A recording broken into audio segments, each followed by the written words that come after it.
खैर, तो मैं चाहती हूँ जिस तरह भी भैया ने बोला, कृष्णा भैया ने, कि हम लोग अलग अलग प्रकार के मोतियों से कहा जाए, फूलों से कहा जाए, आपस में जुड़ते हैं और अपने अपने विचार प्रकट करते हैं, अपने अपने अनुभव शेयर करते हैं।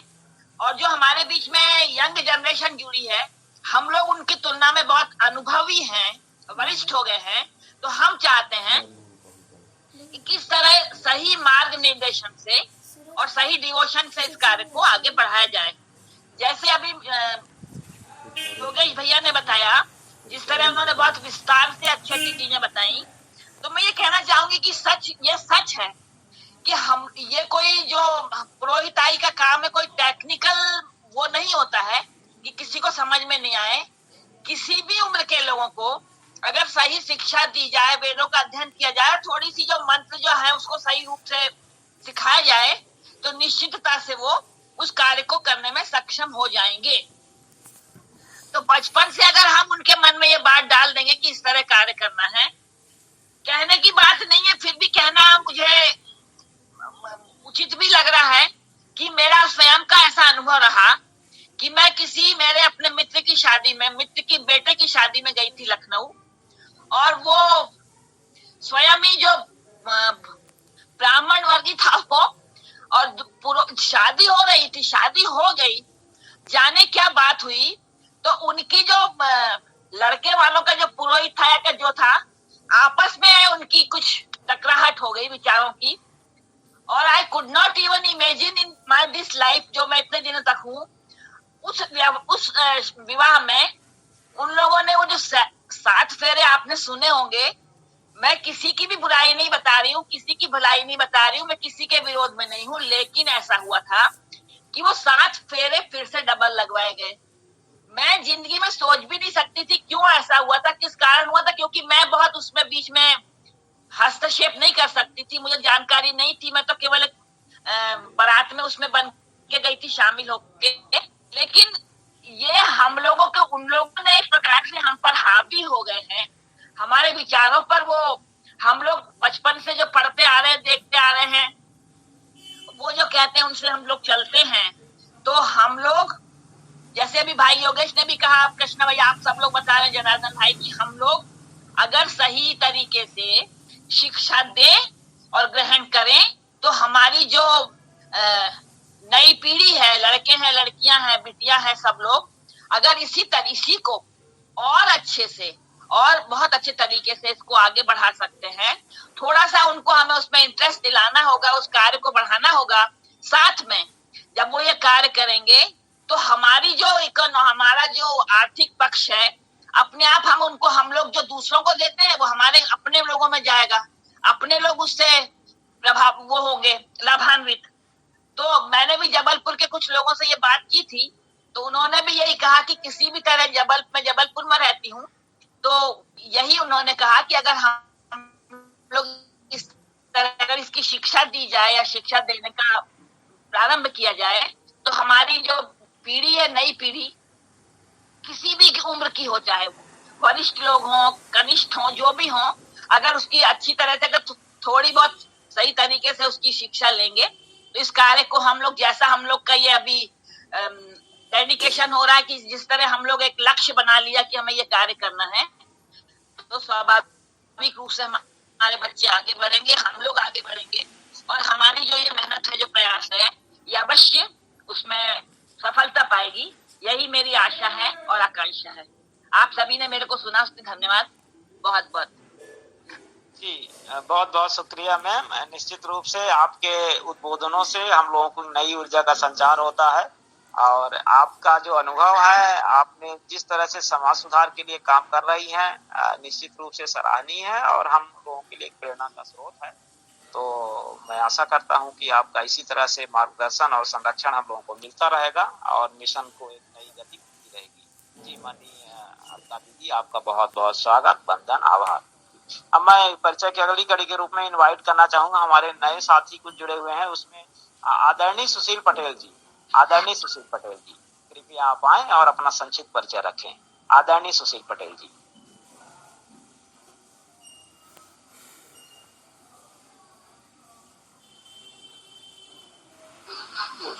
आवाज नहीं जा रही तो शिव नारायण जी को लीजिए। शिव नारायण भैया जो है ना छतरपुर जिले के, उनको ले लेते हैं परिचय। मैं आमंत्रित करना चाहूंगा आदरणीय शिव नारायण पटेल जी को, कृपया आप आए और संक्षिप्त परिचय रखें। मैं परिचय का ये 5 मिनट का कार्यक्रम रखूंगा। इसके बाद हमारे जो द्वितीय मुख्य वक्ता हैं आदरणीय इंजीनियर राहुल पटेल जी, उनका संबोधन होगा। तो मैं आदरणीय शिव नारायण पटेल जी को इन्वाइट करना चाहूंगा, कृपया आप आए और अपना। सभी को नमस्कार, प्रणाम। मैं शिव नारायण पटेल भोपाल में सेटल हूँ। वैसे एयरपोर्ट अथॉरिटी में काम करता हूँ और छतरपुर जिले का रहने वाला हूँ।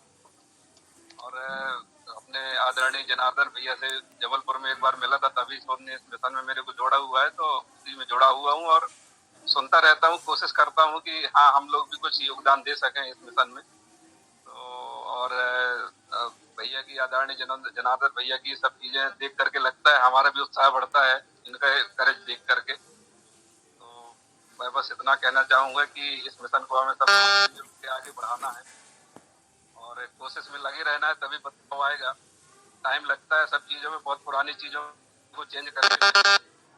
और बस मैं इतना ही कहना चाहूंगा। धन्यवाद जी। बहुत बहुत जी। आदरणीय शिव नारायण जी के बारे में एक चीज बताना चाहता हूँ कि एक बार मैं यहाँ मुंबई से जबलपुर जाना हुआ, तो फ्लाइट से हमारा टिकट था, तो मैंने बताया था कि हम आने वाले हैं, तो भाई साहब वहां सीधे गाड़ी लेके पहुंच गए थे स्टेशन पे और अपने ऑफिस ले गए। तो हमारा सब परिवार फिर अपने ऑफिस लेके वहां पे चूंकि यात्रा के बाद थोड़ा चाय वाय पिलवाया और फिर हम लोगों को गाड़ी की व्यवस्था की रीवा जाने के लिए।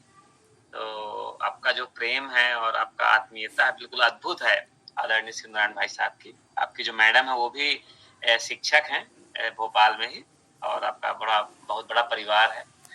दोनों बेटियां जॉब कर रही हैं और बड़ा अच्छा परिवार आदरणीय शिव नारायण भाई साहब का। तो एक बार पुनः आपका अभिनंदन। जी जी, बहुत बहुत शुक्रिया आदरणीय शिव कुमार पटेल साहब आपका। और आशा करता हूं कि आप इसी तरह से कार्यक्रम में जुड़ते रहेंगे और हम सभी का उत्साहवर्धन करते रहेंगे। जी, मैं अपनी अगली कड़ी के रूप में मैं आमंत्रित करना चाहूंगा श्री SN पटेल साहब को। श्री SN पटेल जी, कृपया आप आए और संक्षिप्त परिचय रखें।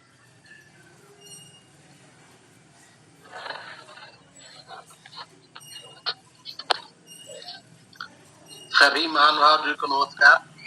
मैं थोड़ा देर से जुड़ पाया और हालांकि परिचय की जरूरत कुछ नए गणमान्यों के साथ में जरूर है, पर बाकी सब तो हम एक दूसरे को जानते हैं। थोड़ा सा ब्रेक हुआ, पिछले 2 संडे को मैं नहीं ज्वाइन कर पाया। मैं SN पटेल, जैसा कि आपने बताया, भोपाल से हूँ और भोपाल में ही मेरा निवास स्थान है अभी फिलहाल। बेसिकली मैं रीवा से हूँ, पेरेंट्स हमारे रीवा में है और भोपाल में मेरा अपना छोटा सा एक स्कूल है। स्कूल में अपनी सेवाएं देता हूँ, अपना खुद का स्कूल है और एक दूसरा कॉलेज भी है जिसमें मैं पिछले 3 साल से सेवारत हूँ। और समाज के उत्थान के लिए, चाहे वो इस तरीके का प्लेटफॉर्म हो या कहीं फिजिकल मीटिंग हो, हमेशा तत्पर रहता हूँ और ये प्रयास करता रहता हूँ कि कैसे, किस स्तर पर और किस श्रेणी के लोगों को हम अपनी सेवाएं दे पाए, ताकि वो अपनी जो आज वर्तमान स्थिति है उससे थोड़ा सा लोग ऊपर उठ पाए। और ये हमारा जो प्रयास है पुरोहित संस्कार ग्रुप के माध्यम से, ये एक ऐसा ही प्रयास है कि हम सबको समानता और बंधुत्व के साथ लेके आगे बढ़े, नई सोच और नई दिशा प्रदान करें। क्योंकि बहुत सारे लोग चाहते तो हैं कि हम कुछ नया करें, पुरानी चीजों से ऊब चुके हैं, इतने शोषित माहौल से इतना दूषित महसूस करते हैं, लेकिन उनके पास विकल्प नहीं है। तो हम लोगों ने इसे एक विकल्प के रूप में परोसने का प्रयास किया है। और कभी कभी ऐसा लगता है कि हमारी संख्या थोड़ी अभी कम है, लेकिन इससे हमें निराश होने की जरूरत नहीं है, हतोत्साहित होने की जरूरत नहीं है। निश्चित तौर से हम लोग धीरे धीरे अपने लक्ष्य की ओर अग्रसर है, बढ़ते जाएंगे। हर बार हम देखते हैं कि 2-4 लोग हमारे साथ नए लोग जुड़ जाते हैं, पर चिंता का विषय है कि हमारे पुराने मित्र हर बार नहीं जुड़ पाते हैं। पर कोई बात नहीं, थोड़ी सी व्यस्तताएं होती हैं। जैसे मैं अपने आप से अगर देखता हूँ कि मैं खुद पिछले 2-3 संडे से नहीं जुड़ पाया, लगातार हर संडे सुबह निकल जाता था, शाम को लौटता था, इसलिए मुश्किल हो पाती थी। तो हमारे जो और भी गणमान्य मित्र हैं, उनके साथ भी ऐसी चुनौतियां हो सकती हैं, इससे भी हमें निराश होने की जरूरत नहीं है। वो सब हमारे साथ कहीं न कहीं बने हुए हैं, चाहे वो इस मीटिंग के माध्यम से हो, चाहे किसी और प्लेटफॉर्म के माध्यम से हो। तो सभी लोगों का स्वागत है और सबको हमारा अभिनंदन, वंदन। थैंक यू जी। बहुत बहुत शुक्रिया आदरणीय सचिन पटेल साहब, आपका मार्गदर्शन सदैव मिलता रहता है हमारे इस मिशन को। आप कार्यक्रम में आए। निश्चित रूप से अपनी समय की अपनी व्यस्तताएं होती है, हर व्यक्ति कहीं ना कहीं दूसरे व्यवसाय प्रोफेशन से जुड़ा होता है, तो निश्चित रूप से हर मीटिंग में जुड़ पाना हर व्यक्ति के लिए संभव नहीं हो पाता कभी कभी। और चलिए, आपका बहुत बहुत स्वागत है।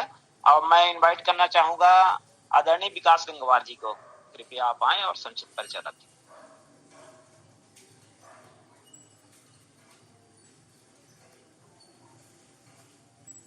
आदरणीय विकास गंगवार जी। लगता सुन नहीं रहे हैं विकास जी। आदरणीय उमेश पटेल जी। आदरणीय उमेश पटेल जी, कृपया आप आए और संक्षिप्त परिचय रखें।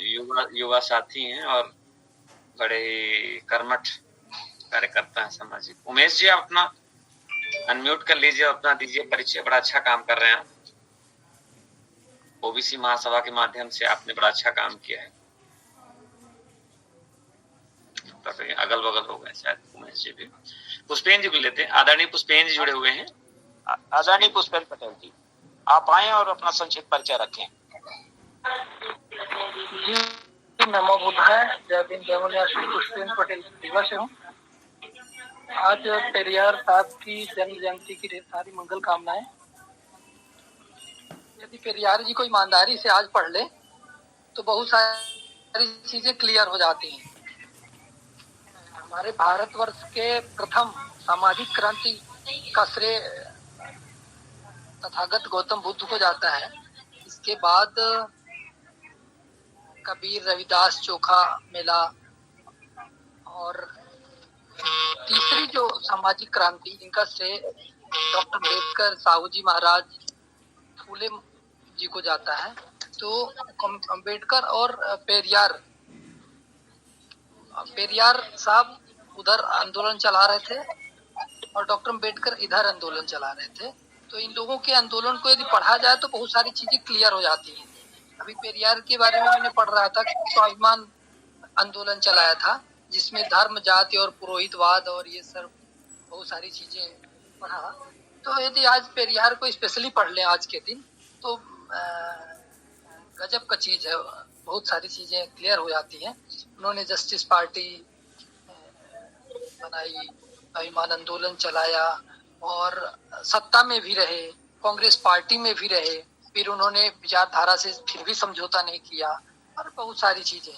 फिर 1937 में राजगोपालचारी आते हैं उनकी दल से और वो फिर थोड़ा सा कंप्रोमाइज करते हैं, ब्राह्मणवाद थोड़ा वहाँ एंट्री होता है। तो इस तरह बहुत सारी चीजें। फिर भी पेरियार ने फिर इनकी आइडियोलॉजी से कांग्रेस पार्टी से अलग हुए और डीएमके, एआईडीएमके जो दोनों दल बने तमिलनाडु में, वो पेरियार के विचारों पर ही बने और आज सत्ता में है और बहुत सारी चीजें बैकवर्ड को उधर उनके अधिकार मिल रहे हैं। तो पेरियार साहब के विचार को आज पढ़ना चाहिए और बस यही कुछ। जय भीम जय मौलियासी, जय संविधान, जय भारत। उमेश जी कुछ कहना? जी उमेश जी, आप अपना बात रखें। बहुत बढ़िया बताया आपने पुष्पेन जी। मैंने भी कुछ बातें पढ़ी उनकी कि जब एक बार कांग्रेस की मीटिंग में गांधी जी भी थे और सब लोग थे, तो वहां देखा कि बैठने की व्यवस्था, जो मतलब उस बैठक में, कॉन्फ्रेंस में जो जातिवार बैठने की व्यवस्था की गई थी, जो ओबीसी लोग थे, किसान वर्ग के लोग, उनको पीछे बैठाया गया था। इससे तो नाराज हो गए और बहुत सारी बातें हैं, पढ़ेंगे हम लोग पेरियार के बारे में। बहुत बहुत धन्यवाद पुष्पेन जी। उमेश जी, आप अपनी बात रखें। जी सर, गुड मॉर्निंग आप सभी को। सर सभी को नमो बुद्धाय, जय भीम।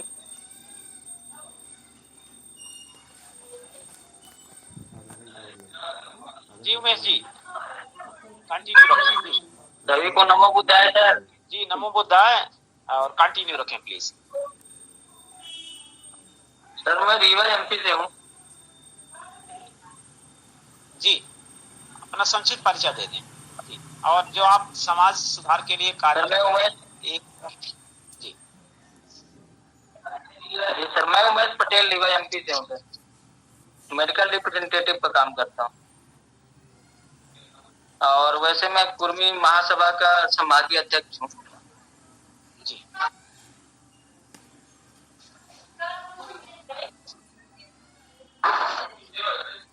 बहुत बहुत धन्यवाद। ठीक से आदरणीय आपका नमोदा। अब मैं इनवाइट करना चाहूंगा आदरणीय धीरेन्द्र कुमार पटेल जी को। आदरणीय धीरेन्द्र कुमार पटेल जी कृपया आए। ले लीजिए, उसके बाद फिर राहुल जी को बुलाते जो वक्ता आज के। बिल्कुल, धीरेन्द्र के बाद 10-20 पे हम राहुल जी को बुलाएंगे। तो आदरणीय धीरेन्द्र कुमार जी आप आए और संक्षिप्त परिचय रखें। शायद आप हमारी आवाज नहीं सुन पा रहे हैं। अगर विकास गंगवार भाई साहब आप हैं, आप हमारी आवाज सुन पा रहे हैं तो कृपया आप आए और संक्षिप्त परिचय रखें। आदरणीय विकास गंगवार जी।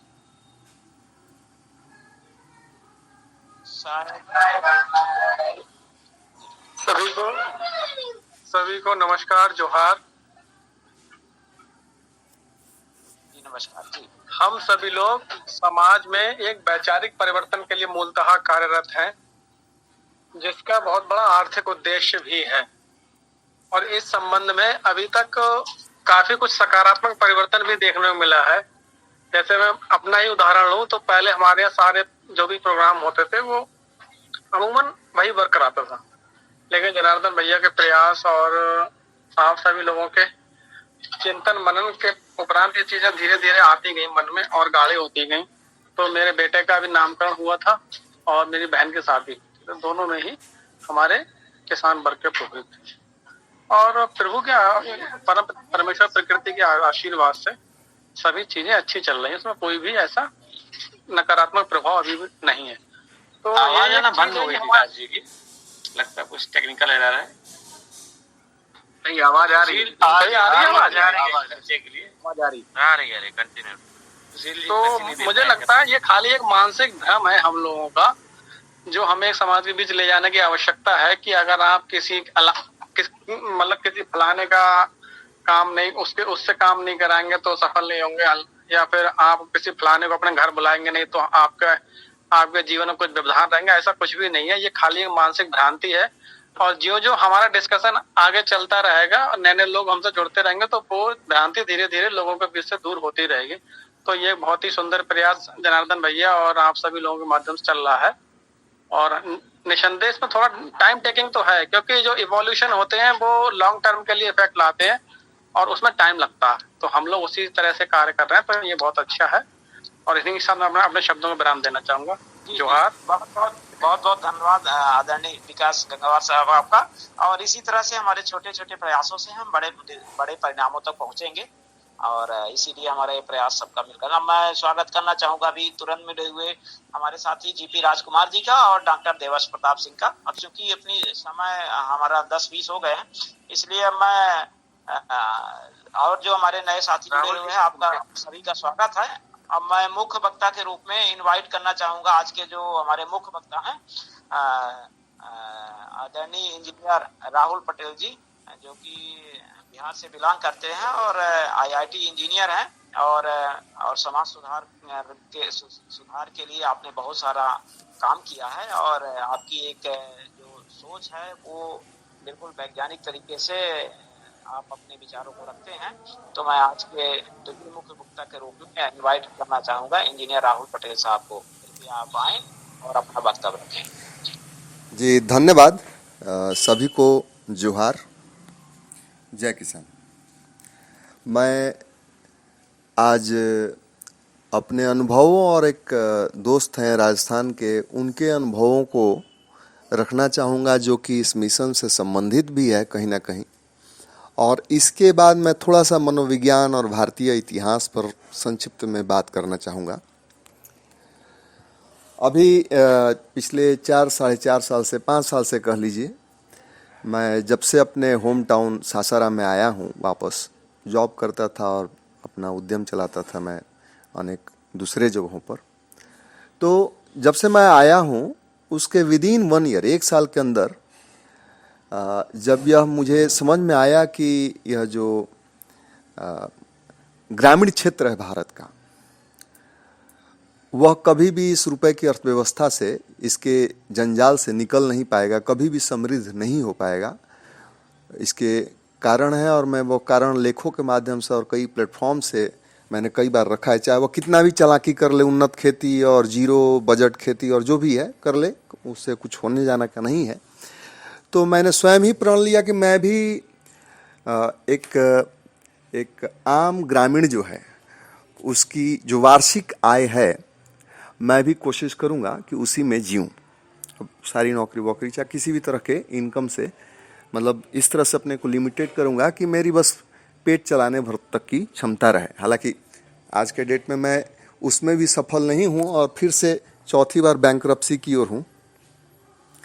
तो मैंने अभी हाल फिलहाल में, जब मुझे काफ़ी समस्या होने लगा और मैं बच्चों को पढ़ाता हूं थोड़ा मोड़ा आय के स्रोत के रूप में, तो और अधिकांश बच्चों को मैं मुफ्त में ही पढ़ाता हूं। जैसे कि मेरे बगल में कड्डीरी मध्य विद्यालय है, वहाँ पे 6वां 7वां और 8वां क्लास के बच्चों को मैं पढ़ा रहा हूँ। तो मैंने क्या पाया कि मेरे पास बच्चों की संख्या, ट्यूशन पढ़ने वाले बच्चों की संख्या जो पे करते हैं, जो मुझे कुछ अर्थ से सहायता करते हैं, उनकी संख्या बढ़ नहीं रही है। तो इसके विकल्प के रूप में मैंने सोचा कि जब मैं राष्ट्रीय पुरोहित प्रशिक्षण एवं शोध संस्थान से जुड़ा हुआ हूँ और मैं लोगों को कहता हूँ कि आप स्वयं संस्कारक बने, हमारे जो आदि किसान की जातियाँ हैं, किसान, कामगार और कबीलाई जातियाँ, वो स्वयं संस्कारक बने और अपने लोगों का संस्कार करवाएं, तो मैं क्यों ना इसका अनुपालन करूं। तो फिर विचार आया कि ठीक है, क्या चीज़ का संस्कारक बना जाए, गायत्री धर्म का, वैदिक धर्म का, आर्य धर्म का। तो हमारे यहाँ तो वैदिक में कोई पंडित तो मुझे सिखाएगा नहीं, आर्य धर्म वाले हैं नहीं, और ये जो गायत्री वाले हैं ये बहुलता में हैं। और मैंने अपनी शादी भी एक कमकर से करवाई थी, जो एक ओबीसी जाति ही है, और मेरे यहाँ पे हमारे कुर्मी जाति से एक बहुत प्रचलित और वेदों के कह लीजिए कि विद्वान हैं, लाल बिहारी बाबू। वो यहाँ का गायत्री जो परिवार है सासाराम का, इसका पूरा गार्जियन है, इसके पूरे गार्जियन है वे। तो मैंने सोचा कि ठीक है, गायत्री धर्म में ही मैं दीक्षित हो जाता हूँ और उसका संस्कारक बन जाता हूँ, तो क्या होगा कि जो मेरा मूल विचार है कि मैं पार्ट टाइम काम करूँ और बाकी अपना सारा समय जो है, जो समाज में समस्याएं हैं उन पर विचार करने का समय निकाल सकूँ। तो ये पार्ट टाइम काम करने वाला जो समझदारी, अंडरस्टैंडिंग है, इसके लिए ये संस्कारक का जो भूमिका है, यह बहुत अच्छा लगा मुझे। और ट्यूशन तो बढ़ नहीं पा रहा है बच्चों की संख्या, तो फिर मैंने सोचा कि नहीं, जिस चीज़ के मैं विरोध में हूँ, जिस हिंदू संस्कृति, सनातन संस्कृति जो बाहरी संस्कृति है, इसके विरोध में हूँ, तो गायत्री धर्म तो वही करता है, मतलब परोक्ष रूप से फिर वहीं ले जाता है। तो मैंने सोचा कि जो कुर्मी समुदाय है झारखंड, बंगाल, उड़ीसा के जंगलों में, तो उनका जो नेगाचार पद्धति है, चूँकि वो हमारी ही पुरातन संस्कृति है, इस धरती की संस्कृति है, तो मैं उसको अपनाऊं, पर उसमें निश्चित रूप से उसमें कमाई का जो ये है वह नगण्य है। खैर, कहना यह चाहता हूँ कि मैं अब इसको बहुत ही पॉजिटिव वे में, इस संस्कारक बनने और संस्कार करवाने को मैं बहुत ही पॉजिटिव रूप में पार्ट टाइम इनकम के रूप में या फुल टाइम इनकम के रूप में देखता हूँ। और एक दूसरा उदाहरण देता हूँ कि मेरे एक साथी हैं, साथी क्या है, मतलब हैं तो जूनियर बहुत, लेकिन साथी ही बन गए हैं आदि किसान विचारधारा के चलते। राजस्थान के कुलदीप मीणा जी, जो एक बार आए भी थे, हमारे ग्रुप से भी जुड़े हुए हैं, पीएचडी स्कॉलर, हिंदी से पीएचडी उन्होंने की है बीएचयू से। और उनकी मैं थोड़ी सी आपको बैकग्राउंड उनका ये बताता हूँ कि कैसे वो इस चीज़ से लाभान्वित हो सकते थे। अभी उनके माता पिता दोनों बीमार थे और पिछले साल उनकी माताजी गुजर गई और अभी पिताजी जिंदा हैं, वो बेड रिडन हैं। उनके 3 भाई हैं, एक भाई जॉब करते हैं, वो परिवार से अलग रहते हैं, कोई आर्थिक कंट्रीब्यूशन, कोई फाइनेंशियल कंट्रीब्यूशन नहीं करते हैं जॉब करने के बाद भी। तो 2 भाई हैं, एक छोटा भाई है निठल्ला टाइप का है, तो ये बचे हैं। अब इनके सामने यह समस्या है कि यह कहते हैं अपने भाई को कि तुम इनकी सेवा करो, मैं कहीं जब तक मेरी जॉब नहीं लगती, असिस्टेंट प्रोफेसर वो बनना चाहते हैं, मतलब प्रोफेसरशिप में जाना चाहते हैं, जब तक मेरी जॉब नहीं लगती है तब तक मैं कहीं प्राइवेट जॉब करता हूं और तुमको पैसे भेजूंगा, तुम पिताजी की सेवा करो। वो नहीं मानता है। और खुद भी जॉब के लिए नहीं जाएगा, अच्छा तुम ही चले जाओ जॉब करने के लिए और मैं यहाँ पे सेवा करता हूँ, वह इसके लिए भी तैयार नहीं है। तो वह इस तरह से पेंच में फंसे हुए हैं कि उनके घर का खर्चा कैसे चले। तो अभी क्या करते हैं कि मान लीजिए कि पिछले साल का जो अन्न बचा हुआ है उसको उन्होंने बेचा, उनकी भैंस ने भी बच्चे दिए, उससे कुछ इनकम हो रहा है। लेकिन आप समझ सकते हैं कि वो किस परिस्थिति, आर्थिक परिस्थिति में जी रहे होंगे। पीएचडी स्कॉलर हैं, संभावनाएं उनके सामने हैं, अवसर हैं, फिर भी वह इस तरह के पेच में फंसे हुए हैं। तो मैंने उनसे एक बार बात की, बहुत डिटेल में, लगभग 2 घंटा मैंने बात की कि आप क्या क्या कर सकते हैं। अपने अगल बगल जॉब तलाश सकते हैं, जो कि है नहीं, गाँव का क्षेत्र है, सारे व्यापारिक केंद्र तो शहरी क्षेत्र में रहते हैं, या कुछ फैक्ट्रीज रहते हैं तो बहुत दूर हैं उनके गांव से, वो डेली आना जाना संभव नहीं है, 3 घंटा 4 घंटा जाना और 3। तो मैंने उनको एक सुझाव बताया कि ऐसा कीजिए कि आप अपने क्षेत्र या राजस्थान में ही या जहाँ से भी हों, आपके अगर कोई परिचित या स्वजातियाँ ही सही, अगर कोई किसी तरह का संस्कार करवाते हों तो आप उनसे परिचय करिए, उनसे सीखिए और आप स्वयं संस्कारक बनिए। वो पार्ट टाइम जॉब है एक तरह से, आप अपना असिस्टेंट प्रोफेसरशिप का तैयारी करते रहिए। तो उनको बड़ा अच्छा ऑप्शन लगा। तो उनके यहाँ कोई मिला नहीं, उनके स्वजातीय भी नहीं मिले और दूसरे कोई नहीं मिले। वहाँ पूर्ण रूप से उनके क्षेत्र के आसपास वैदिक धर्म वाला सिस्टम है, जिसमें पंडित ही मुखिया हैं। ऑफकोर्स उन्हीं का चीज़ है तो वही मुखिया रहेंगे। लेकिन मैंने सोचा कि ठीक है, हमारे बीच से जो एक संस्कारक हैं, उनका नाम अभी याद नहीं आ रहा है, यूपी के ही हैं शायद, मैंने उनसे उनका परिचय करवाया, नंबर दिया। तो खास बात आगे बढ़ी नहीं जिस तरह से होनी चाहिए थी। पर यह दोनों उदाहरण देकर मैं यह कहना चाहता हूँ कि हमारे जैसे लोग, या जो मजबूरीवश हैं या जो अपने ऊपर स्वयं ओढ़े हुए हैं और कुछ खास काम करना चाहते हैं, आय के लिए पार्ट टाइम कुछ करना चाहते हैं, यह एक बहुत बढ़िया ऑप्शन है। यही नहीं, रिटायर्ड लोग हैं, उनके लिए भी टाइम पास का ऑप्शन है। और अगर वो कुछ सामाजिक विचारों को फैलाना चाहते हैं, इस माध्यम से फैला सकते हैं। इन सभी चीज़ों को देखते हुए हम लोग को इस पर निश्चित रूप से जोर शोर से काम करना चाहिए। अब रह गया बात कि यह बढ़े कैसे, तो मैं आपको एक पैरेलल उदाहरण देता हूँ, समानांतर उदाहरण देता हूँ कि आदि किसान विचारधारा में भी यही बात आ रही है कि ठीक है, हम लोग कुछ लोग हैं जो राइटर्स हैं, लेखक हैं, और कहीं कहीं से चीज़ें खोज के ले आते हैं और उस पर लिखते हैं, लेकिन बात खास आगे नहीं बढ़ रही है। यह समस्या केवल आदि किसान विचारधारा या राष्ट्रीय पुरोहित प्रशिक्षण या फिर अर्जक संघ वालों के साथ ही नहीं है, यह अनेकों विचारधाराओं वाले लोगों के साथ है कि उनके विचार क्यों नहीं फैल पा रहे हैं। इसका अपना विज्ञान है।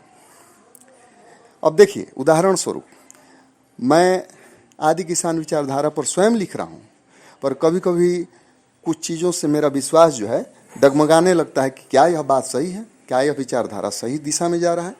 तो धीरे धीरे अनेकों लेखों को पढ़ते हुए, स्वयं रिसर्च करते हुए, अब मैं जाके प्रगाढ़ हुआ, जो विकास गंगवार ने भी कहा कि गाढ़ा होना।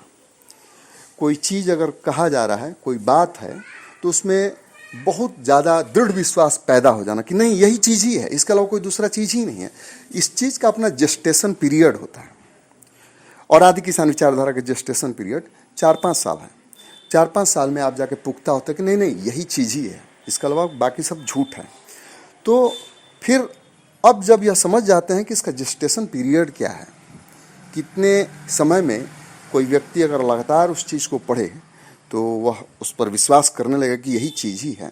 तो इस जेस्टेशन पीरियड को अगर कम करना चाहते हैं तो उसके बाद का बात आती है कि आप इस वैज्ञानिक पहलू को समझें कि जब आप कोई विचार व्यक्त करते हैं तो वो ज़्यादा से ज़्यादा आपके जीवन काल तक रह सकता है, फिर अगली पीढ़ी तक, उसके अगली पीढ़ी तक ये डाइल्यूट होता चला जाएगा आपका विचारधारा, और काम खत्म हो जाएगा। अगर आप चाहते हैं कि वह विचार बिना डाइल्यूट हुए, अनडाइल्यूटेड, पीढ़ी दर पीढ़ी जाता रहे, चाहे वह झूठ हो चाहे सच हो। जैसे कि मान लीजिए कि हिंदू धर्म भारतीय धर्म है, संस्कृति है, सनातन संस्कृति भारतीय संस्कृति है, यह एक झूठ है। यहाँ पे राजा महाराजा हुए, यह एक झूठ है। अब इस झूठ को अगर आप चाहते हैं कि यह पीढ़ी दर पीढ़ी अनेकों पीढ़ियों तक चलते रहे, 50-100 पीढ़ियों तक चलते रहे, आप उन पर किताब लिखिए, आप उन पर कोई टीका लिखिए, आप उन पर वीडियोस बनाइए, आप उन पर सोशल मीडिया में तरह तरह से वैसी चीज़ें जो कि अस्थायी रहती हैं काफ़ी समय तक, मतलब लिखित माध्यम में। जैसे कि शिलालेख भी एक वैसा ही चीज़ है। यह भी एक सूचना का माध्यम ही है जो हजारों सालों से है। आप उस पर लिख दीजिए, वो टिका रहेगा, लोग खोज के निकालेंगे, पढ़ेंगे, विश्वास करेंगे कि यही चीज़ ही है। उदाहरण स्वरूप एक बात लेता हूँ। मान लीजिए कि अभी संस्कृत की बात की जाए तो भारत में अभी भी जो भी पढ़े लिखे लोग हैं, मैं केवल उन लोगों की बात कर रहा हूँ जो शिक्षा ग्रहण किए हैं, पढ़ लिख सकते हैं और इन झूठों को पढ़ रहे हैं कि संस्कृत जो है सारी भाषाओं की जननी है, संस्कृत जो है यह हमेशा से है, डायनासोर भी संस्कृत बोलते थे वगैरह वगैरह। तो और यही की संस्कृति है। तो अब यह कैसे आपके दिमाग में घुसा, कैसे आपने यह बात जाना कि संस्कृत आपकी प्राचीन भाषा है, सारे भाषाओं की जननी है? किताब के माध्यम से। उस समय लोग बोलते होंगे कि संस्कृत आपकी जननी है, सभी भाषाओं की जननी है और आपकी ही प्राचीन भाषा, बोलते होंगे लोग। लेकिन उस समय के लोगों ने उस चीज़ को ग्रहण नहीं किया या बहुत कम विश्वास के साथ, जो कि विश्वास डगमगाने वाली बात है। पर क्या हुआ, जैसे जैसे शिक्षा का ये साक्षरता दर बढ़ते गया, लोग उसको पढ़ते गए उन किताबों को और विश्वास करना शुरू किया कि नहीं ऐसा ही है कि संस्कृत हमारे देश की, हमारी इस धरती की ही प्राचीन भाषा है और सारे भाषाओं की जननी है। अब हुआ यह कि नए रिसर्च, यह अलग बात है कि नए रिसर्च आए और फिर लोगों ने इसको काटना शुरू किया इस बात को, और फिर से लोगों का विश्वास डगमगाने लगा। अब हमारे बीच से ही बहुत सारे लोग हैं जो अनेक तर्कों के साथ कह सकते हैं कि यह सरासर झूठ है, संस्कृत तो यहाँ की भाषा ही नहीं है। तो इसका मतलब यह हुआ कि अगर आप कोई विचार गलत या सही फैलाना चाहते हैं और उसको सस्टेन करना चाहते हैं तो निश्चित रूप से आपको दो माध्यमों पर विचार करना होगा। एक तो उसको स्वयं ही अपनाना होगा, अपने जीवन काल में उसको फैलाना होगा, यह तो एक माध्यम है ही। यह बहुत तेज प्रक्रिया नहीं है, जेस्टेशन पीरियड जो है इसका बहुत ज़्यादा रहता है। लेकिन दूसरा जो एक सशक्त माध्यम है जिसका जेस्टेशन पीरियड और भी बहुत ज़्यादा रहता है, लेकिन वह काम बड़ा कारगर करता है, वह पीढ़ी दर पीढ़ी करता है। और होता क्या है कि सब्सिक्वेंट जो आने वाली पीढ़ियां हैं वो उसको सच मानने लगती हैं, तो बाद में उसका जेस्टेशन पीरियड बहुत कम हो जाता है।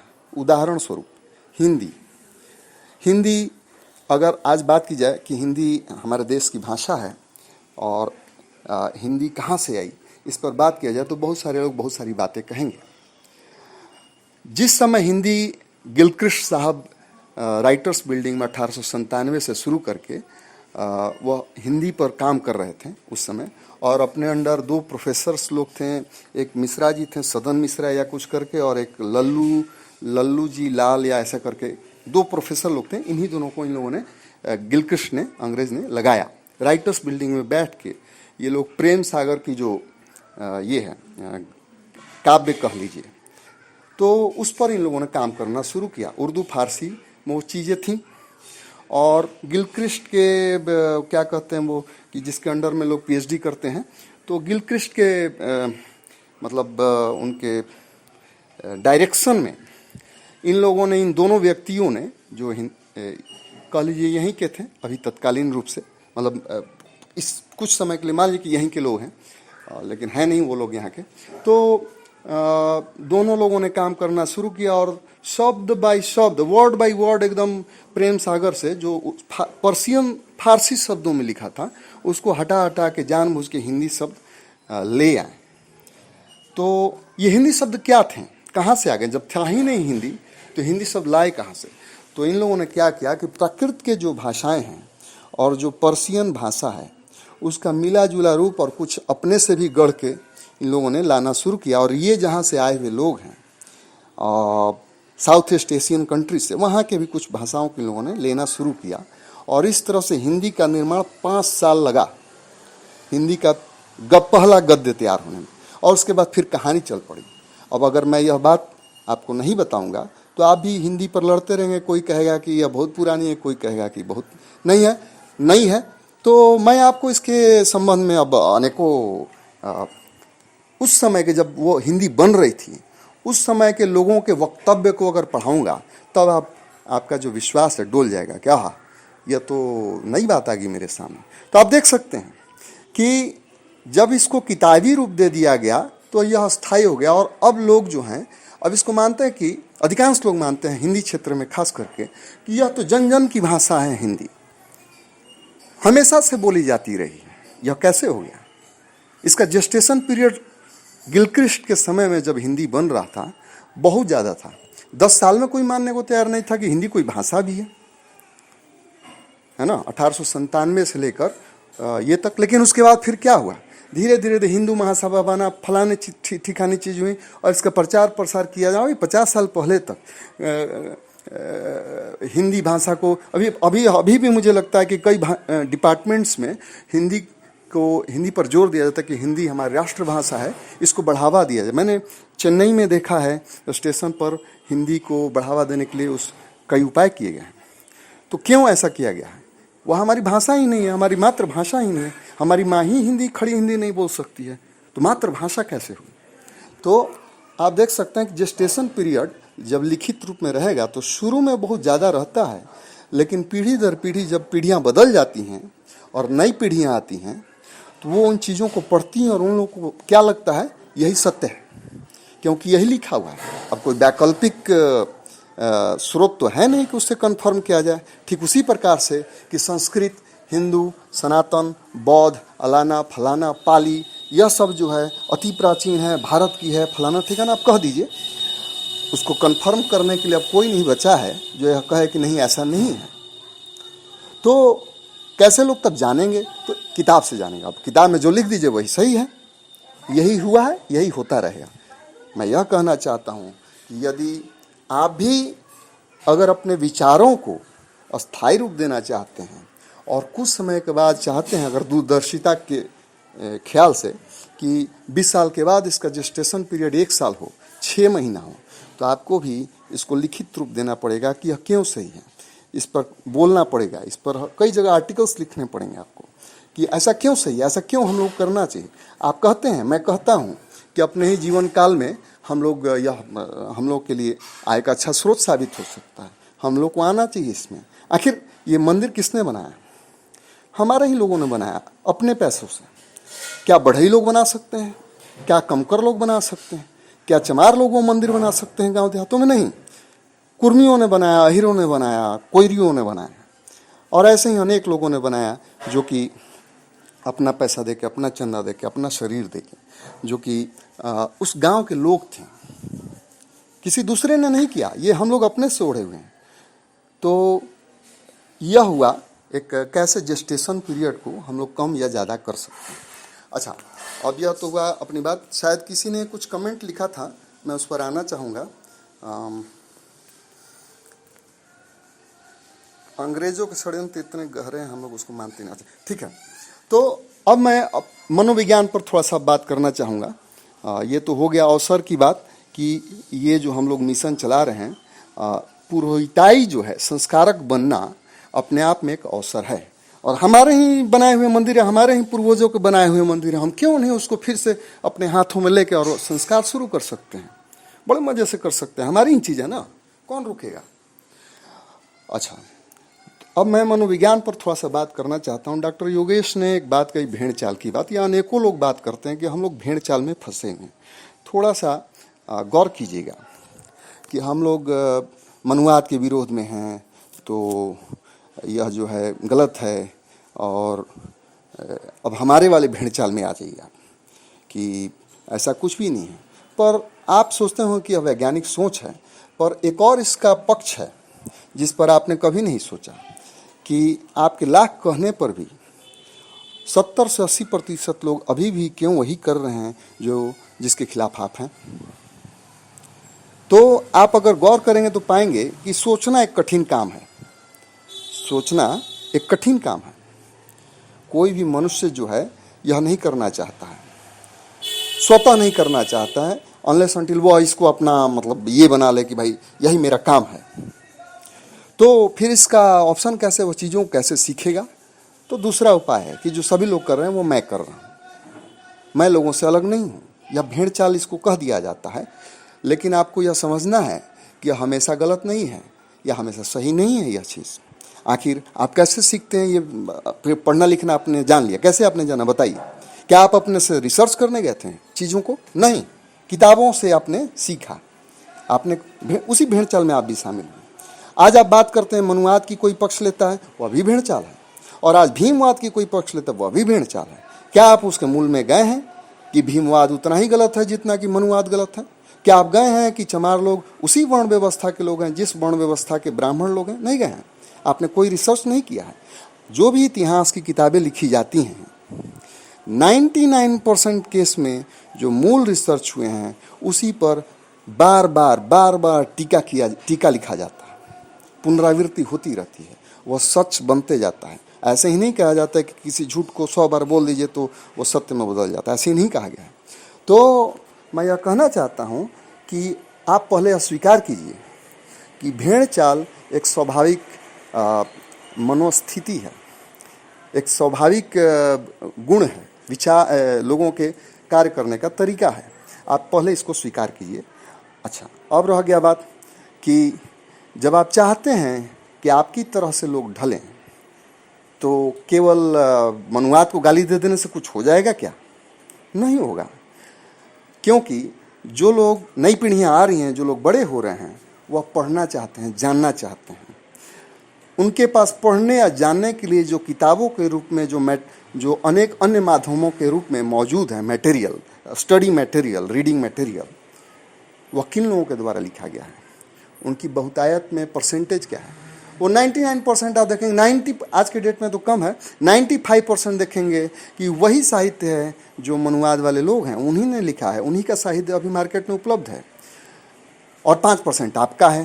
तो अब यह बताइए कि क्या यह स्वाभाविक नहीं है कि जब मैं बड़ा होऊंगा बचपन से और पढ़ूंगा तो मेरे पास पढ़ने के लिए जो सर्वत्र और सहजता से उपलब्ध है वह उन्हीं के द्वारा लिखी चीज़ें हैं, मैं उनको पढ़ूंगा और वही अपनाऊंगा। आपने लेखन पर कितना जोर दिया है, और यह लेखन की दिशा क्या है?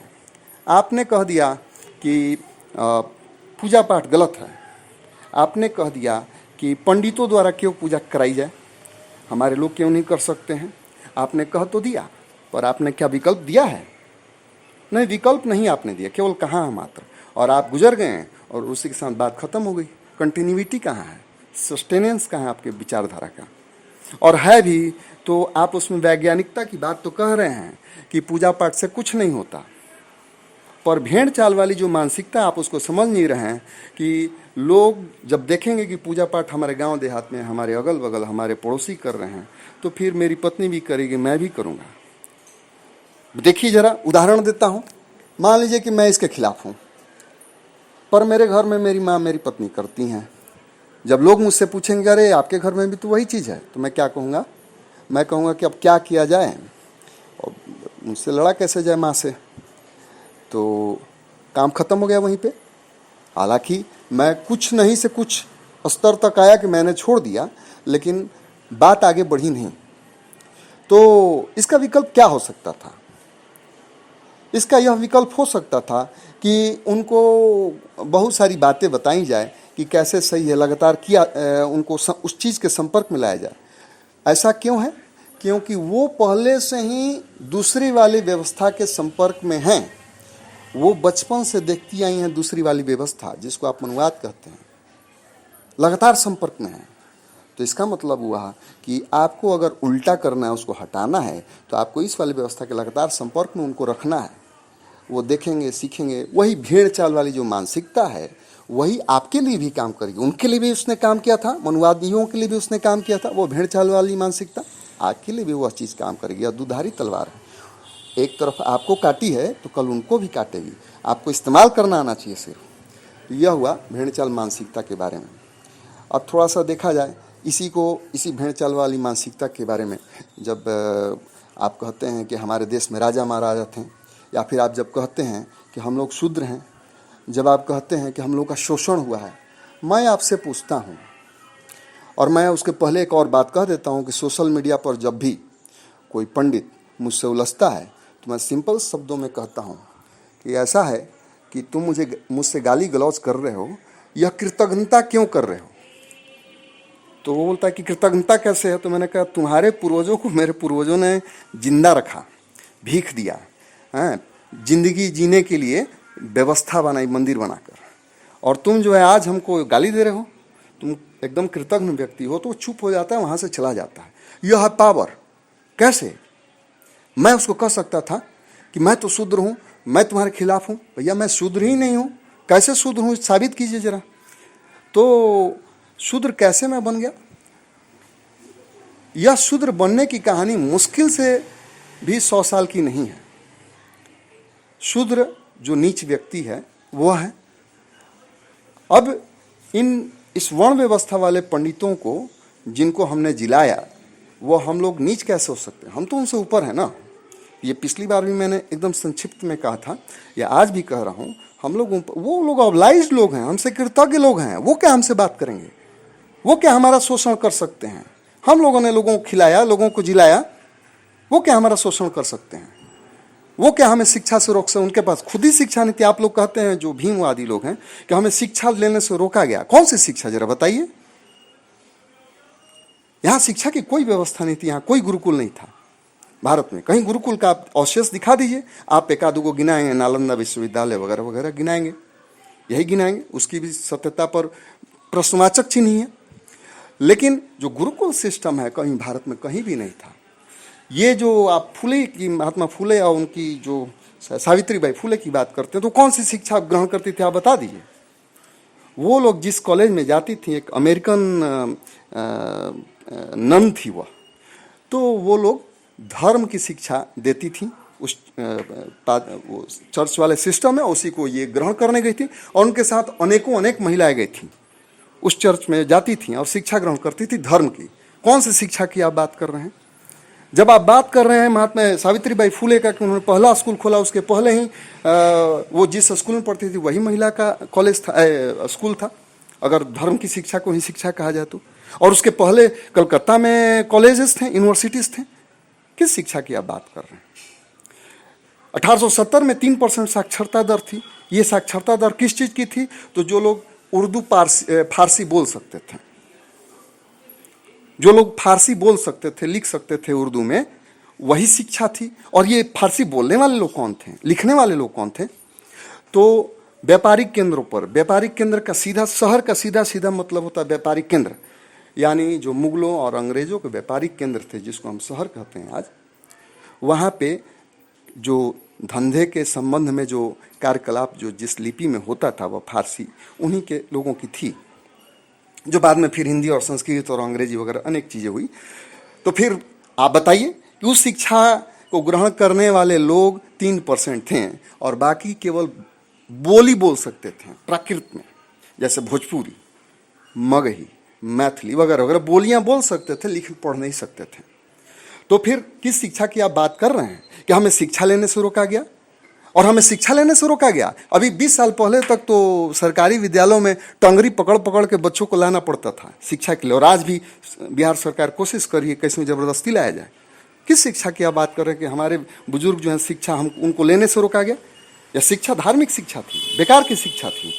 अंग्रेज ने लाया इस शिक्षा को, जो आधुनिक शिक्षा हम कह सकते हैं, विज्ञान और अनेक चीज़ें, गणित, अंग्रेजों ने लाया। तो फिर जब अंग्रेजों ने लाया तो वो तो शिक्षा सबके लिए खुली हुई थी, पर हमारे बुजुर्ग जो थे वह इस चीज़ में बहुत इंटरेस्टेड नहीं थे। तो फिर आप बेकार का दोष दे रहे हैं कि हमें शिक्षा से रोका गया। किसकी हिम्मत है कि हमें रोक दे? जिनके पास ही नहीं है वो हमें क्या रोक सकते हैं? तो यह एक फ्रेम है जो आपके मन में गढ़ दिया गया है मनुवाद के खिलाफ। मनुवाद गलत है, पर मनुवाद के खिलाफ आपके मन में गढ़ दिया कि आप शुद्र हैं, आपको शिक्षा से रोका गया है। और फिर आपकी जो सोचावट है उस फ्रेम के अंदर ही रहती है, उस फ्रेम के अंदर ही रह के और भी बातें सोचती है। जैसे भीमराव अंबेडकर का किसी ने मुझे किताब दिया था एनालिसिस ऑफ कास्ट, मैं पढ़ना शुरू किया, 2-3 पन्ना पढ़ा था तो मुझे एकदम क्लियर पिक्चर आ गया कि विद इन ये जो हिंदू वर्ण व्यवस्था है उस बाउंड्री के अंदर ही जो भी यह चीज़ लिखी गई है भीमराव अंबेडकर के द्वारा, पूरे बाउंड्री के अंदर ही, उसी माइंडसेट के अंदर ही रह के लिखी गई है, उसे बाहर आके नहीं लिखी है। स्पष्ट है कि वो बिल्कुल बेकार की बात है।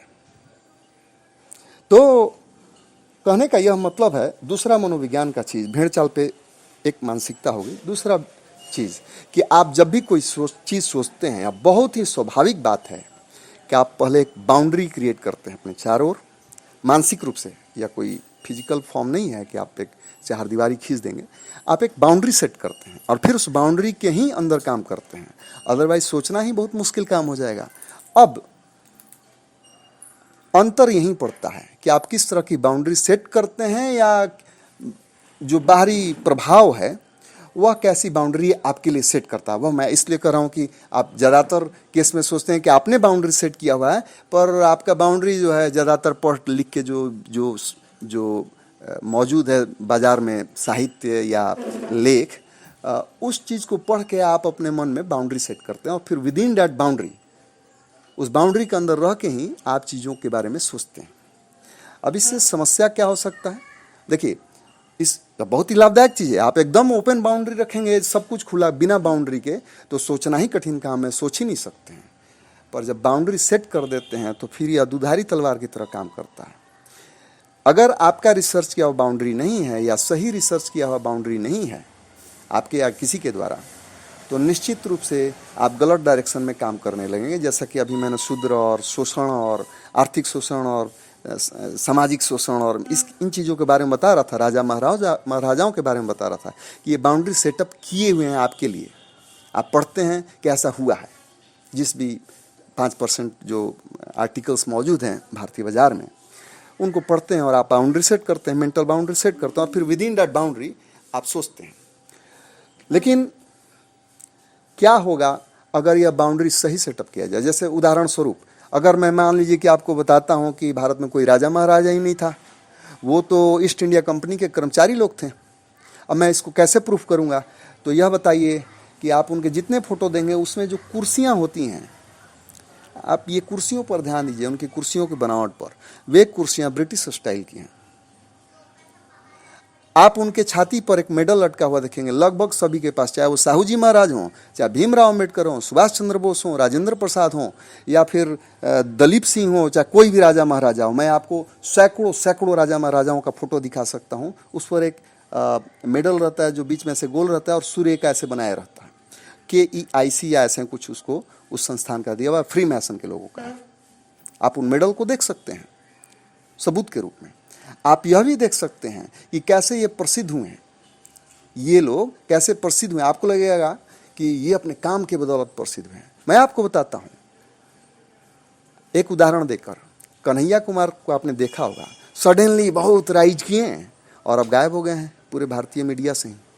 ऐसा कैसे हो रहा है? तो आपको समझना होगा कि चीज़ों को प्रसिद्ध किया जाता है, वरना उनके जैसे काम करने वाले अनेकों लोग हैं। मैं भी स्वास्थ्य का कार्यक्रम चलाता हूँ, शिक्षा का कार्यक्रम चलाता हूँ, और ये वाला राष्ट्रीय पुरोहित ये पाखंड करके मैं क्यों नहीं प्रसिद्ध हूँ?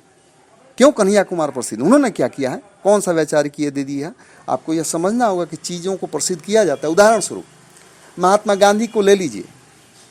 महात्मा गांधी के बारे में जो आपके विचार हैं अत्यंत ही शुभ होंगे, अत्यंत ही आपको लगता होगा बहुत महान व्यक्ति थे।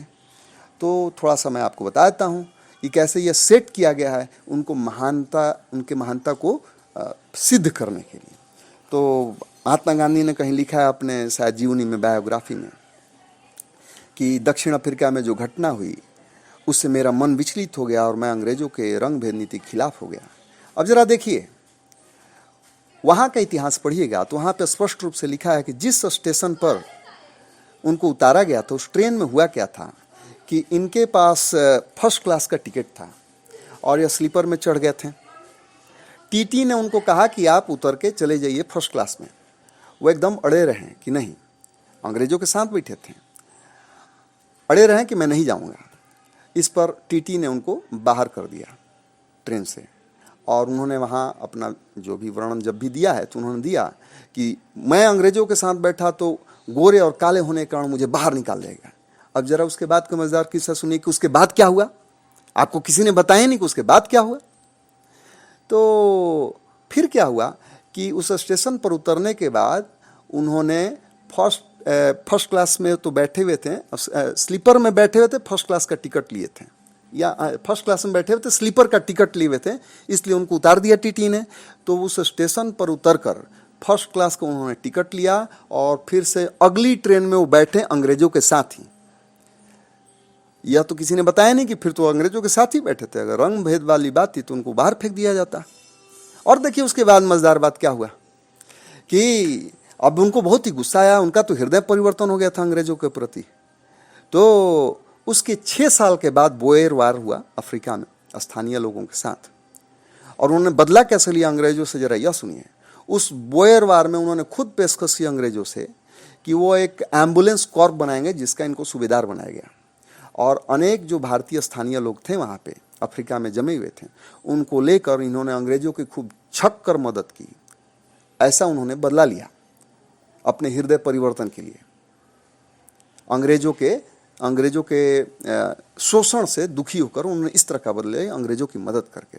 वो जब भारत आए तो भारत में जगह जगह घूमने के लिए वो किस बोगी में घूमते थे, तो जनरल जो 3rd क्लास था उसमें वो घूमते थे, यही बताया जाता है आपको।